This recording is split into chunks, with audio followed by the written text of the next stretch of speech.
This is Rick Weinzierl, and this is a presentation on the basics of fruit insect management.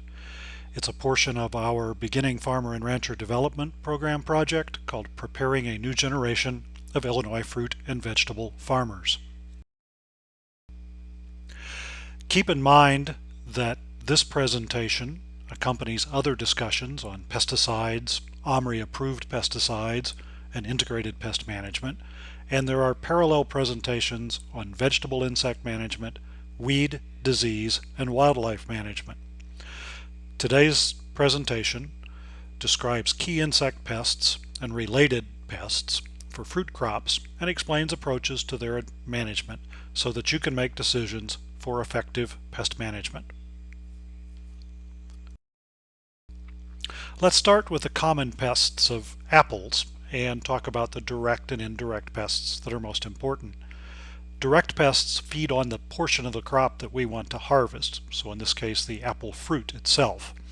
And the three most important ones in Illinois are plum curculio, codling moth, and apple maggot.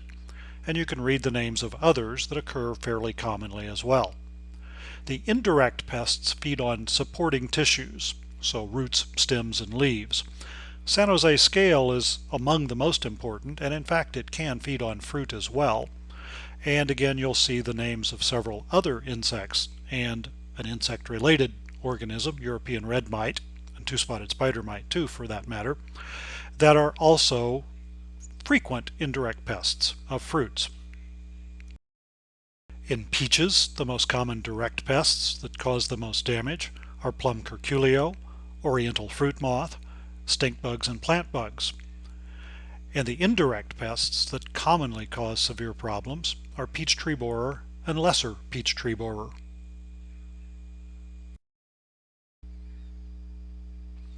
In small fruits, among the most common direct pests are a new one, spotted-winged Drosophila, and also eastern flower thrips, gray garden slug, and Japanese beetle. There are a few common indirect pests as well. The simplest response to insect pests of fruit crops is to do nothing. But for peaches and apples in established areas, the result can be 70 to 100% loss. That includes yield loss and infested, damaged, and unmarketable fruit, at least for commercial production. For late-season raspberries, the same result is going to occur where spotted-winged Drosophila is established. Losses are a bit less in strawberries and blueberries. Keep in mind that backyard growers salvage fruit by cutting out damaged portions, but this is not really acceptable for commercial production. The old approach to managing these insects and related pests, particularly in tree fruit, would be to say that except during bloom, spray often enough to have a residue on the trunk, leaves, and fruit to kill anything that might be present at any time. And yes, indeed, that's overstated. But it did involve the use of pre-bloom oil in apples and peaches, so a dormant oil or superior oil, insecticides at pink, then nothing during bloom, insecticides at petal fall, and approximately every 2 weeks until peaches and apples neared harvest. And there were similar calendar scheduled treatments in other fruits. The problems with this old approach were the costs in terms of unwanted illegal residues on fruit, insecticide resistance, destruction of natural enemies, and control failures, and simply the cost of buying the pesticides. There are now limitations on the number of times specific pesticides may be used, and no single insecticide that's currently on the market actually controls all of the pests that might be present at any time anyway. So the old approach is no longer an appropriate approach. So the basic approach for IPM for insects and related pests of most fruits involves, at least for perennial crops in some cases, the application of a dormant or semi-dormant spray of an emulsifiable oil. No sprays during bloom. There are some exceptions in small fruits, that is, no insecticide sprays. And petal fall and cover sprays in tree fruits, and that includes OMRI approved or organic approved products. There are a few production and horticultural practices that influence insect problems, including the bagging of apples to prevent infestations. And there are some biotic and biological control steps, largely conservation by way of insecticide choices, and in some cases augmentation of mite predators in, say, high tunnel production of small fruit. But in general, biological and biotic control are things we manage by trying not to disturb what goes on naturally. We might provide pollen or nectar sources for predators and parasites, and that yields mixed results in most fruit crops.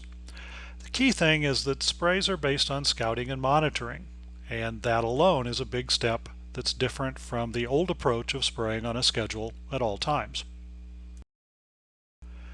Some references you may want to use to guide decisions about spray decisions for insect control in apples and peaches and other fruit crops would be the web pages for the Introduction to Applied Entomology course at the University of Illinois. The links to that course are presented here, and there is a very useful book called Garden Insects of North America. Now these are general, and there are more specific references we'll talk about for fruit crops in particular. Some of those references include a field guide for identification of pest insects, diseases, and beneficial organisms in Minnesota apple orchards, a tree fruit field guide to insect, mite, and disease pests, and some pocket guides for scouting in apples and stone fruits. There are others that you'll find on the web as well, but these are three that are very useful, and you'll see examples of these in class. The Midwest Small Fruit Pest Management Handbook and the Virginia Small Fruit IPM site are both good for background and identification of small fruit insects. And as you go from identification to background that helps you understand the pests and carry out pest management practices, the resources that help you do that will be the Midwest Tree Fruit Pest Management Handbook and the Midwest Small Fruit Pest Management Handbook.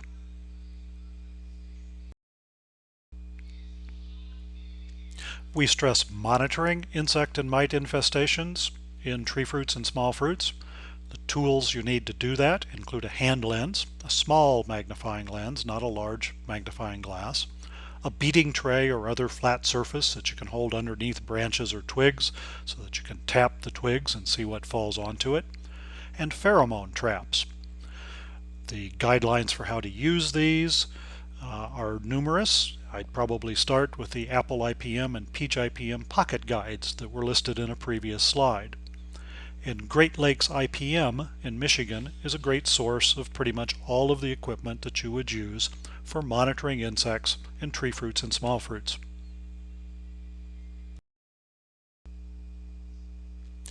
Pheromone traps use a chemical that is very similar to the chemical produced by an insect to communicate with another insect in the same species.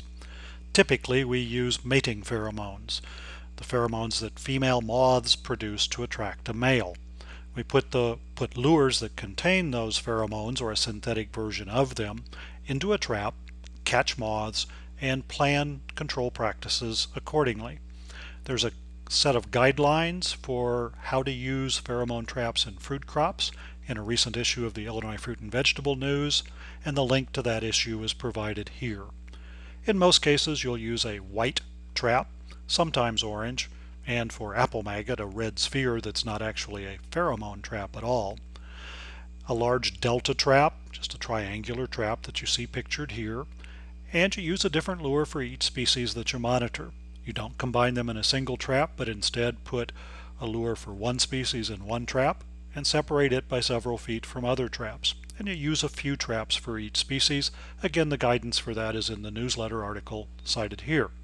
You always keep records of counts to know how many moths were caught in each trap each time that you count them, and that you have the date down each time you make a count. Once you have done some scouting and you've made some decisions, or you make some decisions based on general guidance, you're going to then choose what to spray, and we've talked about this in previous discussions.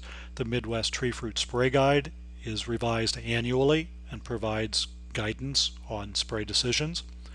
The Pennsylvania Tree Fruit Production Guide Cornell Pest Management Guidelines for Commercial Fruit Production, and A Grower's Guide to Organic Apple Production are all useful.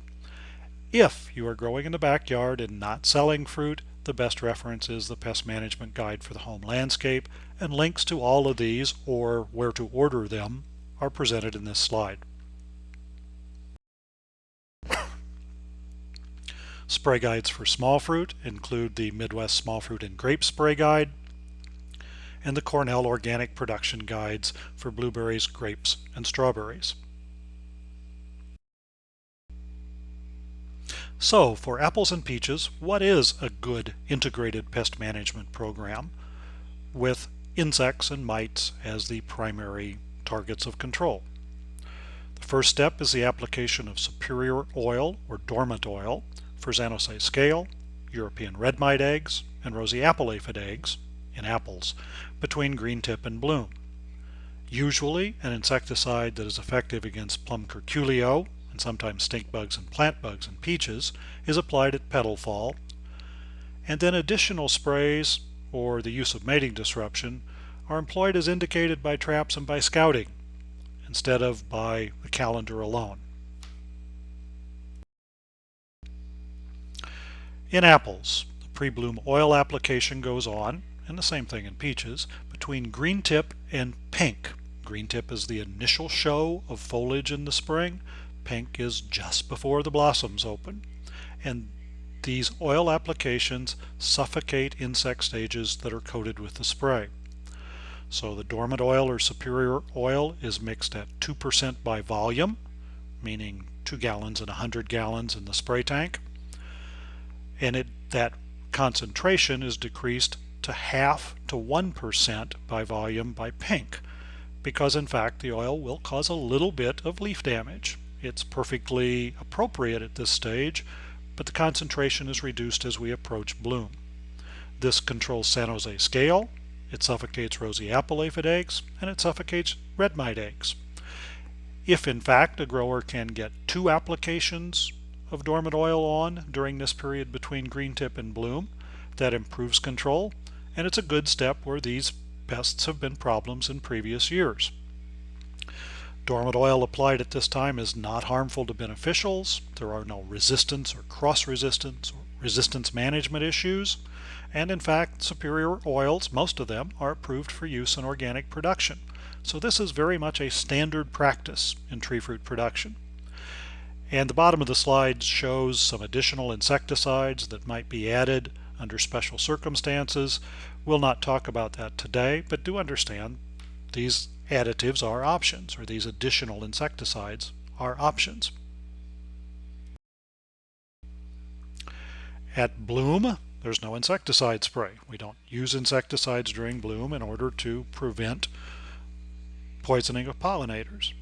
But it is the time that you would hang pheromone traps for codling moth in apples. Again, you order these from Great Lakes IPM or other suppliers. You use at least 3 in an orchard or a community in terms of just a few trees each for backyard growers, and then 1 per 5 acres up to say 10 to 12 traps per a larger orchard. You hang codling moth mating disruption dispensers at this time if that's what you're going to do, and again we'll get into this in just a second. Mating disruption is effective only in orchards, not in isolated trees. So if you don't have at least 1/4 to 1/2 acre of trees all in a contiguous space, then mating disruption will not work. And if you do use this, you'd want to talk to me about the ways you monitor insects rather than using standard pheromone lures in an orchard where mating disruption is used. So what is this idea of mating disruption? Realize that when we put a pheromone lure in a trap, a male moth finds the trap and is caught. We determine what we want to do for sprays later based on the counts in traps. We could put lots of dispensers in an orchard, and by doing so males don't find females or traps for that matter, and we prevent successful mate finding by males of females and prevent reproduction. We prevent infestations. For fruit insects, specific products that are available to disrupt mating are effective against codling moth, oriental fruit moth, grape berry moth, and peachtree borers. So we'll make recommendations for these for codling moth, oriental fruit moth, and the peachtree borers. This is what they look like. They're simply plastic hollow fibers that have pheromone inside. It diffuses through the plastic over the course of the season and provides pheromone there all the time that confuses males, prevents them from finding females. At petal fall, meaning the time that the blossoms have dropped, the bees are gone from the orchard, plum curculio is a key target for most apple growers and peach growers. Spray decisions are usually based not on scouting but on prior experience and proximity to woods, because these insects come from woods and move into orchards. Effective insecticides applied for plum curculio include Avant, Imidan, and Assail. Some pyrethroids also work, but we don't use them at this time because they kill the natural enemies of European red mite and then trigger mite problems. Organic growers usually use an insecticide called Surround for plum curculio control. Beginning at petal fall, we monitor traps for codling moth, and we start to scout for a number of other insects and mites. And again, the Tree Fruit Pest Management Handbook and some of the scouting guides I showed earlier provide details on how to do this. Plum curculio is a warty little brown and black weevil. It's found only in eastern North America, not west of the Rockies. It becomes active as an adult in the spring, chews little slits in the side of small apples and peaches. Some of the larvae survive to tunnel in the fruit, some die, but the scars remain, and you see the scars in this picture. Imidan, Assail, and Avant are the products of choice for plum curculio control at petal fall, and again, organic growers will use Surround, sometimes with Pyganic as well. Codling moth. We've talked about putting out traps for it. Let's think about this insect in a little more detail. This is an introduced pest, but it was brought here in apples well over 200 years ago and has been a problem ever since. The mature larvae winter in cocoons under loose bark. They pupate in the spring, and moths emerge during bloom and petal fall to lay eggs on twigs, leaves, and fruits. The larvae hatch. They crawl into the fruit by chewing through the skin and then tunneling to the core. They want to feed on the seeds. That's where they're headed. And there are 2 to 3 generations each year. And again, the standard approach to controlling this insect is to use cover sprays. Sprays that are applied to fruits so that residues cover the fruit when larvae are hatching. Organophosphate insecticides such as Guthion and Imidan and a few others were used since the 1960s until just the turn of this century to control codling moth, but now populations in many areas are resistant. And the good news is that newer and safer insecticides are available. They include Assail, Calypso, Ryman, Delegate, Alticor, and Belt. Entrust is an OMRI-listed formulation of spinosad for codling moth control, and there is a product that provides partial control, and that's a codling moth granulosis virus. There are a few formulations, including one called Sidex. And again, for just backyard non-commercial growers, check the Home Pest Control Guide for options. Key steps in timing the use of insecticides for codling moth control include the use of pheromone traps and degree day models. We talked about the traps. They contain a synthetic mimic of the sex pheromone that females produce. You put at least 3 traps out per orchard, check them at least twice weekly, and when they begin to catch moths, at least an average of 2 per trap in a week's time, you use that date to indicate the start of flight. The start of flight is also called the biofix for that orchard. Egg hatch will begin 220 to 240 degree days after the moth flight began, so that biofix date. And insecticides are applied to place a residue on the surface of the fruit, either before eggs are laid, if that's the mode of action for the insecticide, or before larvae hatch and enter the fruit. Most of the insecticides applied to tree fruits provide an effective residue for around 2 weeks, unless heavy rain washes it off of the fruit. And the need to reapply can be based on looking back at trap catches and degree day accumulations to determine if larvae are going to be hatching and entering fruit. And again, mating disruption is an option, and it works well through the season and can be used by organic growers. For degree days, this is a bit complicated. I would suggest you see the references cited here, but remember that insects develop according to temperature. And we can do research and say at such certain temperatures it takes so many days for codling moth eggs to develop to hatch into first instar larvae that would enter fruit. And there's background information on degree days and some specifics at the Illinois degree day calculator sites listed here. You can use a map and a pest selection list to choose your location or the nearest weather station to your location and the pest in question, so say codling moth in this case.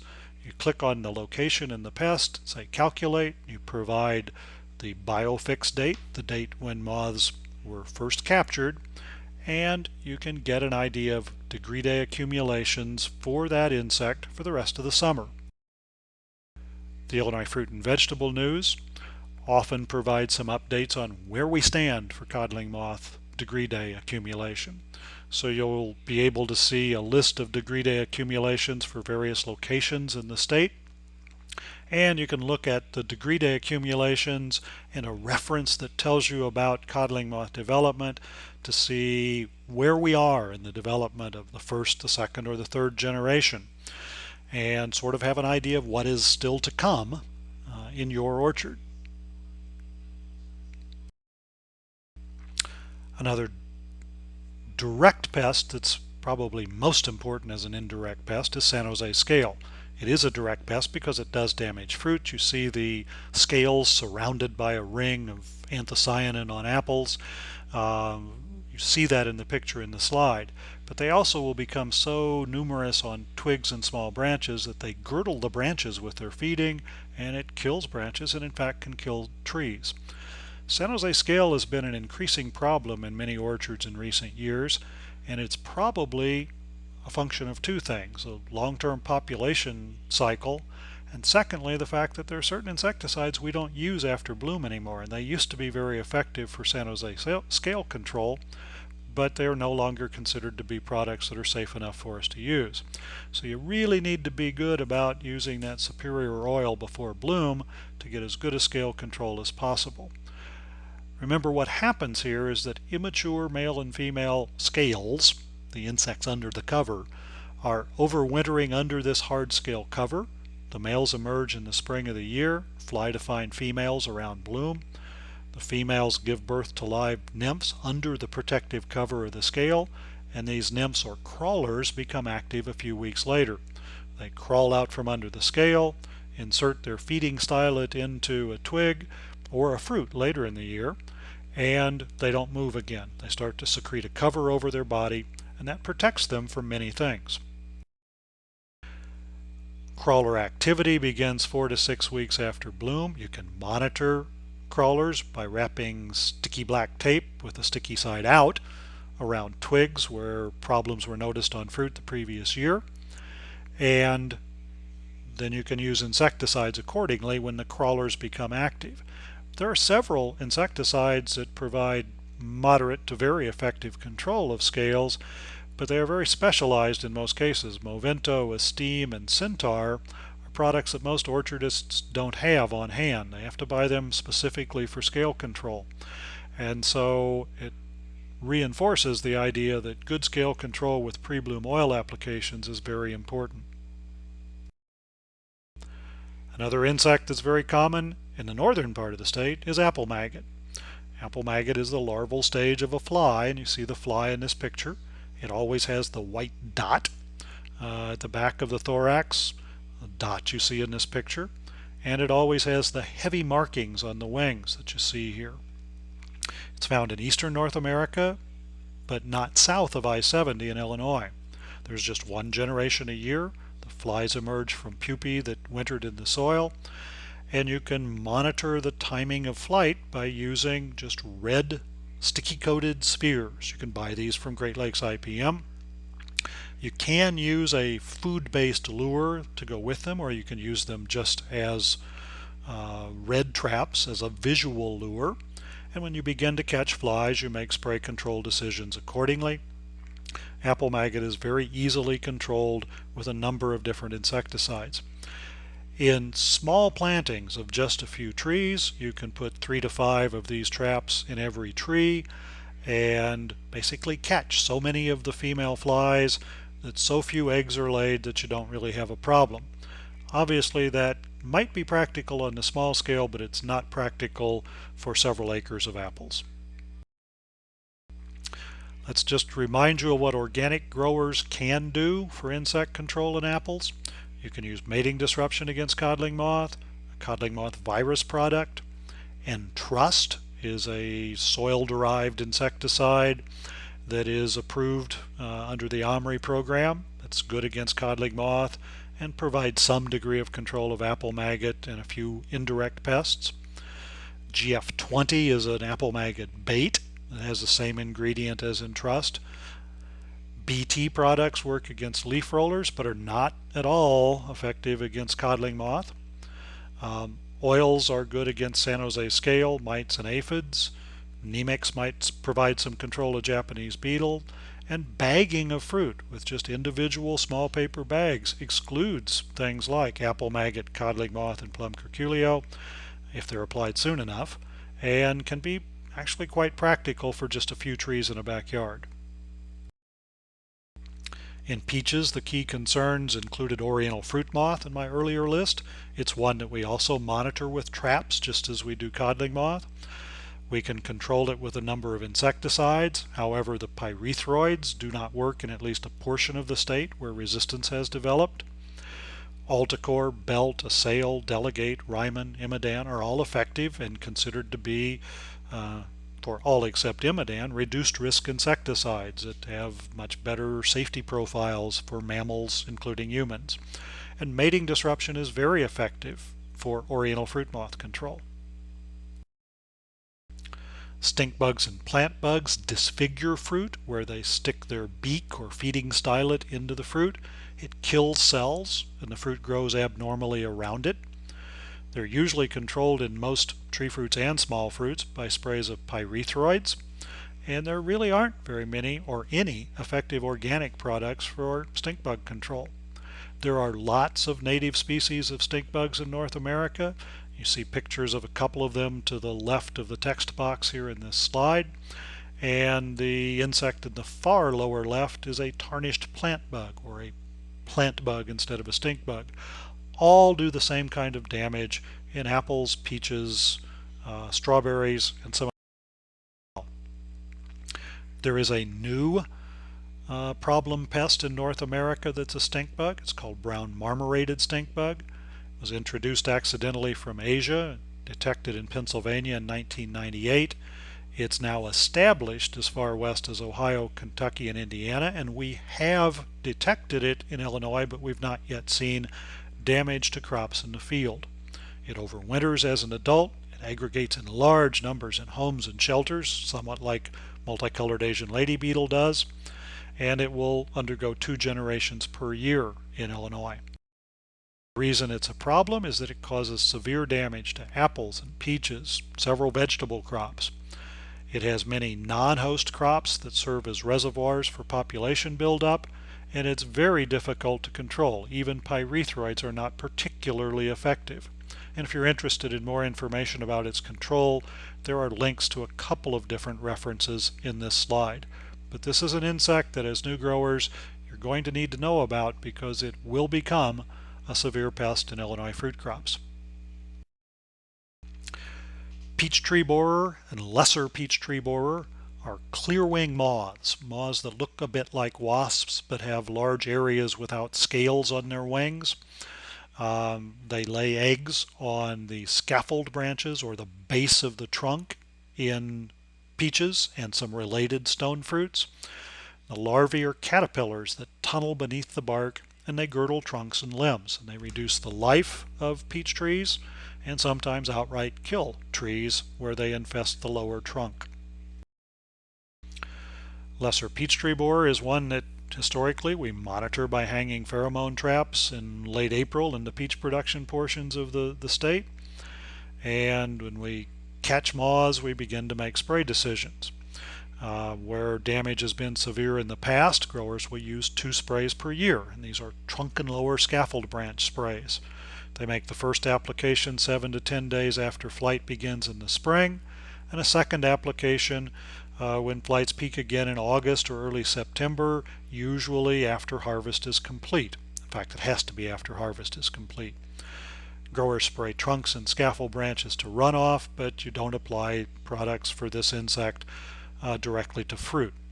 Lorsban is an old organophosphate that's used in peaches as a 4EC formulation, and there are some pyrethroids that work well as well. And where damage has been light, the 1 spray per season can be adequate.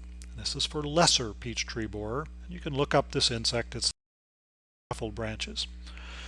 Peachtree borer, sometimes called greater peachtree borer, is the one that infests the base of trunks and even just below the soil surface. You hang pheromone traps by late May or early June, record counts once or twice per week, and apply trunk sprays about 10 days after flight begins. These are applied only to the lower part of the trunk. You might treat again after flight peaks in August, and the August application alone is adequate if pressure is light to moderate. This is another insect that you can control with mating disruption. There is a product out there called Isomate PTB Dual, and it is in fact more effective by most accounts than what the insecticide sprays are. So this is a very effective approach to controlling both peachtree borer and lesser peachtree borer by using mating disruption, and again this can be used by organic growers as well. In small fruits, the new evil insect is spotted-winged Drosophila. It's a native to East Asia, where it's a pest on fruit. It was detected in California first in 2008, reached the Midwest, Michigan and Wisconsin in 2010, and we found it widespread in surveys conducted in 2012 and since then. It does a lot of damage to fall raspberries, both outdoors and in high tunnels, and infests other thin-skinned fruits as populations build through the summer. We have detected it in all the counties marked on this slide through fall of 2013. I have to say I think it's probably in many more counties throughout the state as well. Again, you see a picture of the male fly on the left. It has spots on its wings, so it's called spotted-winged Drosophila. And the larvae show in the picture at the right, just to the left of the thumbnail in that picture, inside fruit. The crops at greatest risk are strawberries, raspberries, cherries, nectarines, blueberries, and blackberries, so thin-skinned fruits. And other fruits that may be infested include peaches, grapes, and to a lesser extent pears and apples, but tomatoes as well, although not a fruit by the way we use it, certainly a fruit otherwise, and yes, spotted-winged Drosophila will infest it. And the berries of plants such as snowberry, elderberry, pokeweed, and dogwood. We recommend that growers monitor spotted-winged Drosophila by using plastic cups with a liquid bait inside. The bait might be apple cider vinegar, or it might be yeast plus sugar water, and in fact now there are some dry commercial lures that can be hung inside these traps as well. The directions for these are presented in recent issues of the Illinois Fruit and Vegetable News. You can add a small sticky trap that you buy from Great Lakes IPM inside the cup to catch some of the flies, just to make it easier to see who lands on it. Or you can simply use the liquid bait with a drop of unscented soap so that things drown in the liquid at the bottom. You hang the fruit in the canopy, or the trap in the canopy near fruit and in the shade, and you start it as soon as fruit begins to color. You start trapping. And you change the liquid weekly, you check it weekly and record catches so that you know what you're seeing and when. How do you identify what's there? Well, the males have spots on their wings, just like the picture shows. Females do not have spots on their wings, but they have an ovipositor, or an egg-laying device, that's heavily sclerotized or hardened, darkened, heavy, and it has serrations or teeth on it, and that's what makes it a different fruit fly than the ones we've had forever before now, because it can use that ovipositor to abrade the skin of fruit and lay eggs inside.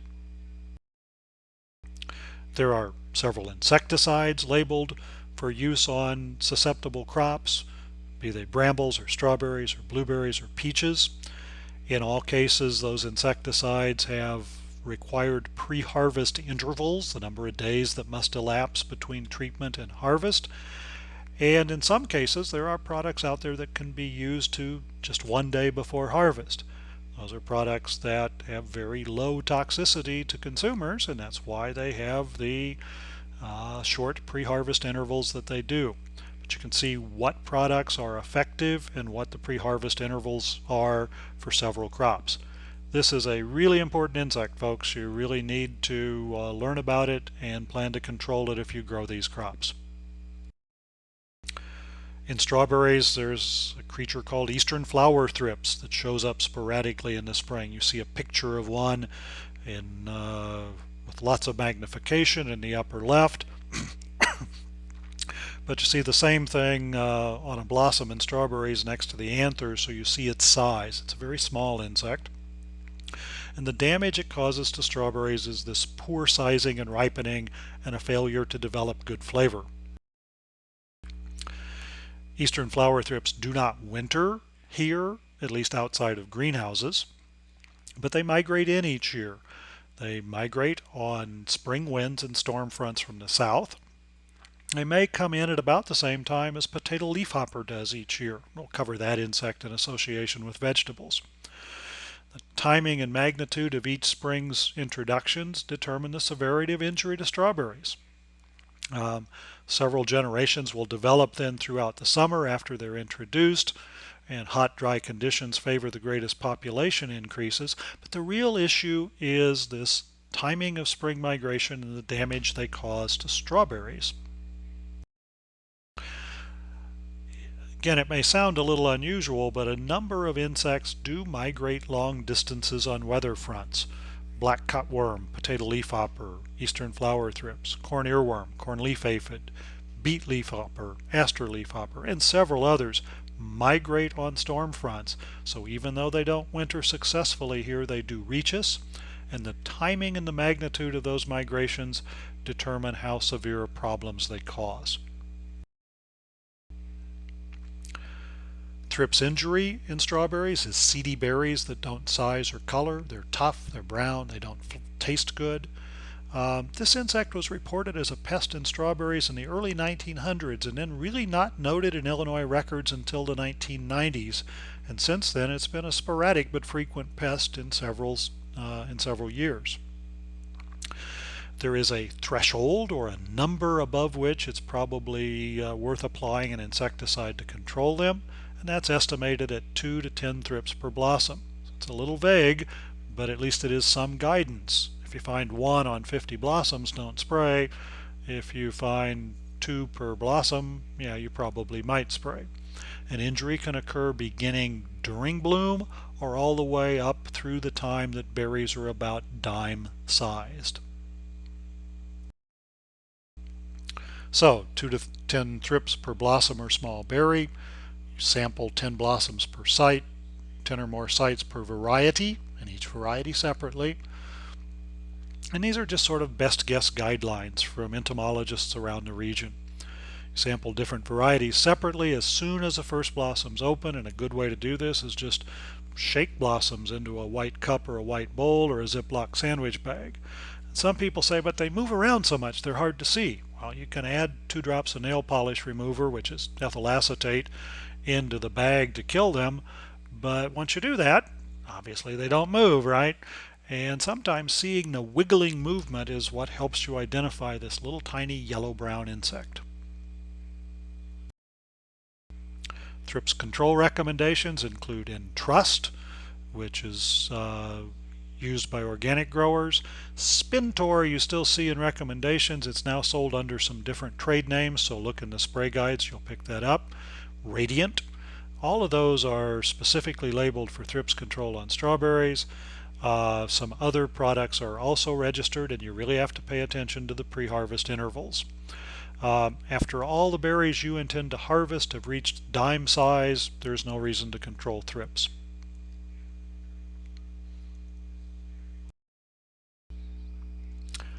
A couple more pests before we close out. One is gray garden slug in strawberries. Slugs are not insects, they're mollusks, but we typically talk about them along with insect pests in various crops. Key about slug control in strawberries is to scout before fruit is ripe. Many times growers report seeing hollowed out portions of ripe fruit caused by slug feeding. Once fruit is ripe, it's pretty hard to control slugs. So well before fruit ripens, use boards lying on the soil or burlap bags on the soil or beer in cups that are set down into the soil to monitor slugs. And if you catch slugs, then you can apply slug baits before the berries ripen. There are several out there. Deadline and Prozap are a couple. Sluggo is an iron phosphate base that's OMRI approved. That's OMRI approved. But you apply them before the strawberries are ripe because they're attractive enough to bring slugs if there's not fruit there that's yet more attractive. So use the baits before all the fruit is already ripening. Remember that slugs that damage fruit in a given spring actually hatched from eggs laid in those fields the previous fall. So if in fact this is matted row strawberries where the same land stays in strawberry production for 3 years or more, you can influence the conditions that favor slug survival in the summer and fall, because you can do things that reduce moisture and continuous presence of mulches. So you remove mulch after harvest, you practice summer renovation or narrowing of beds, you remove plant debris, and you wait as long in the fall as practical to apply mulch to protect against freeze injury then. All those things discourage slug buildup. And finally, Japanese beetle, everybody's favorite insect. Japanese beetle adults feed on the leaves and fruits of hundreds of plant species. The larvae feed on the roots of grasses, and they can be serious pests of turf in the eastern U.S. This insect is also introduced. Historically, it was first detected in New Jersey in 1916, probably brought here with nursery stock from Japan. Probably brought here before 1916, but first detected then. And it has spread east to west since then. The line, the west edge of this expansion is from the late 1990s, and in fact the contiguous expansion is even a little greater now. Populations are often the all-time highest a few years after they first show up in an area, and then they are just too high for our comfort from that point forward. They never disappear. The larvae overwinter in the soil. They move nearer the surface in the spring to feed on grass roots and finish their development. They pupate in May and June. The adults emerge in June and July and August, depending on our latitude or your latitude. Females begin laying eggs in the soil in July, and they complete several cycles of feeding on broadleaf plants and then going to grassy areas to lay eggs, and then moving to other plants and feeding and going to grassy areas and laying eggs. So this movement keeps them going back and forth to different locations, so that even if you control adults on one day, others may move into the same plantings a few days later. And the adults may be present through as late as August or even early September in most years throughout much of the state. They feed on foliage and fruits of lots of different things. In a sense of fruits, grapes, blueberries, brambles, peaches, apples, and lots of other things. So they are common pests of fruits in Illinois.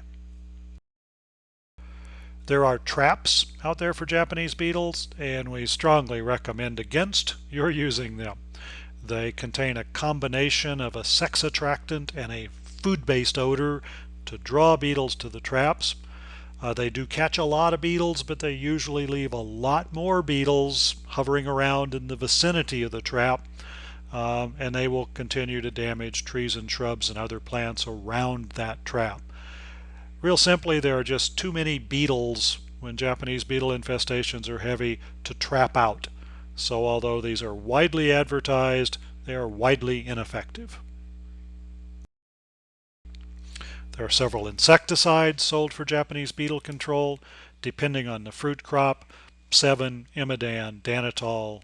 The other products listed in this slide can all be effective, but once you spray and kill adults, you need to monitor for reinfestation, and remember that the adult females are very mobile as they alternate between feeding and egg-laying sites, so you may need to retreat if reinfestations occur.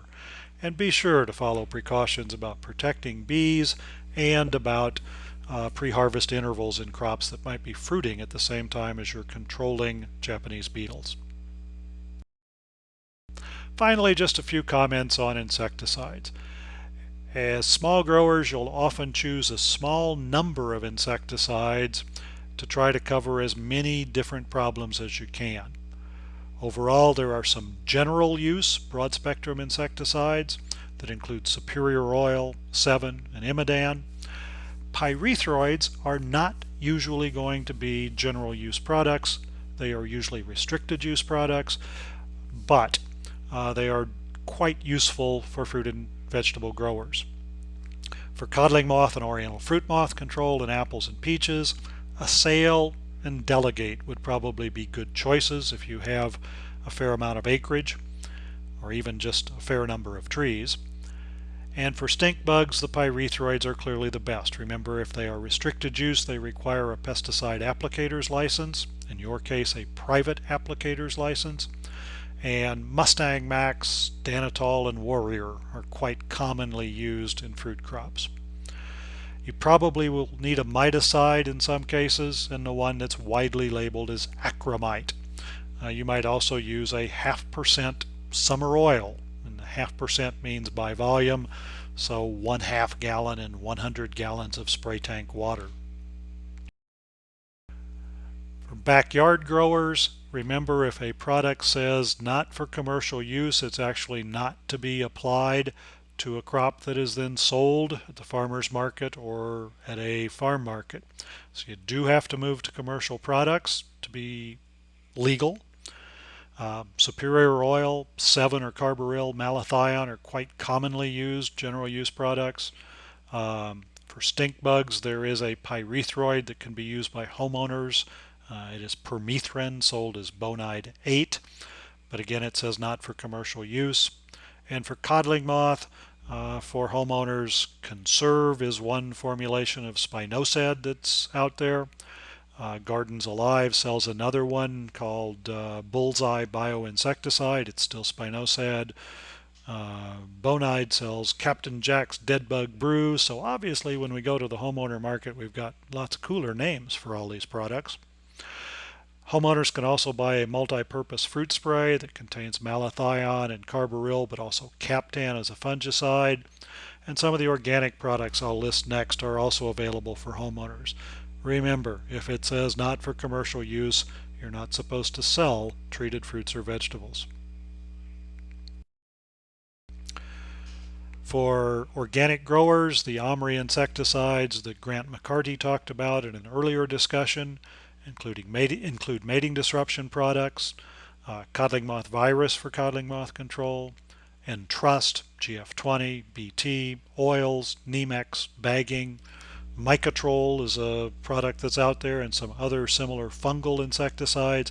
In general, they're not too well matched to most of the fruit insects just because of the habitat of the insects compared to the habitat that's required for the fungal insecticides. I don't want to ignore the topic of natural enemies and pollinators. There are a couple of very good websites that help you understand natural enemies. One is a YouTube video done by the Great Lakes Vegetable Workers Group. There's also a really good flyer on natural enemies that helps you with identification. Everyone is interested in what can I do to enhance natural enemy abundance or pollinator abundance. There are several websites out there that help provide guidance, and I've listed 4 of them here in this slide.